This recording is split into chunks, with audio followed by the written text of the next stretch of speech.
வணக்கம். திமுக அரசு பொறுப்பேற்றதற்கு பின்பு வேளாணுக்கென தனி பட்ஜெட் ஆனது தாக்கல் செய்யப்பட்டு வருகிறது. இந்த நிலையில் வேளாண் பட்ஜெட்டினை வேளாண் துறை அமைச்சர் எம்.ஆர்.கே. பன்னீர்செல்வம் அவர்கள் இன்றைய தினம் தாக்கல் செய்தார். இதில் முக்கிய அறிவிப்புகளை வெளியிட்டிருக்கிறார். விவசாயிகளுக்கு உதவும் வகையில் 1000 முதலமைச்சர் உழவர் நல சேவை மையங்கள் அமைக்கப்படும் என பட்ஜெட்டில் முக்கிய அறிவிப்பாக வெளியிடப்பட்டிருக்கிறது. நிலமற்ற வேளாண் விவசாயிகளுக்கு பார்த்தோம்னால் விபத்து மரணத்திற்கான இழப்பீடு 1 லட்சத்திலிருந்து 2 லட்சமாக உயர்வதாக தற்பொழுது அறிவிப்பானது வெளியாகி இருக்கிறது.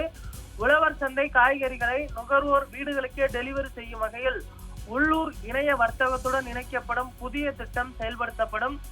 ஜப்பான், சீனா உள்ளிட்ட நாடுகளுக்கு 100 முன்னோடி உழவர்கள் அழைத்து செல்லப்படுவார்கள். அந்த நாட்டில் இருக்கக்கூடிய அந்த தொழில்நுட்பம் இந்த விவசாயிகளுக்கு அறிமுகப்படுத்தப்படும் என தெரிவிக்கப்பட்டிருக்கிறது.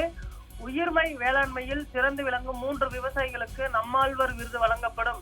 இதற்காக 6 லட்சம் ரூபாய் ஒதுக்கீடு செய்யப்பட்டிருக்கிறது. வேளாண் விஞ்ஞானி எம்.எஸ். சுவாமிநாதன் பெயரில் வேளாண்மையில் புதிய கண்டுபிடிப்புகள் ஊக்குவிப்பு திட்டத்திற்காக 1 கோடி ரூபாய் ஒதுக்கீடு செய்யப்படும் எனவும் தற்பொழுது இந்த அறிவிப்பானது வெளியாகி இருக்கிறது. இதுபோன்று வேளாண் பட்ஜெட்டில் பல முக்கிய அறிவிப்புகளை வேளாண் துறை சார்ந்தும் அதே போன்று விவசாயிகள் நலன் சார்ந்தும் அறிவிப்புகளை வெளியிட்டு தற்பொழுது எம்.ஆர்.கே. பன்னீர்செல்வம் அவர்கள் தொடர்ந்து உரையாற்றி வருவது குறிப்பிடத்தக்கது. இதில் முக்கிய அம்சமாக நிலமற்ற வேளாண் தொழிலாளர்களுக்கு மரணத்திற்கான இழப்பீடு 1 லட்சத்திலிருந்து 2 லட்சமாக உயர்வு இருக்கிறது.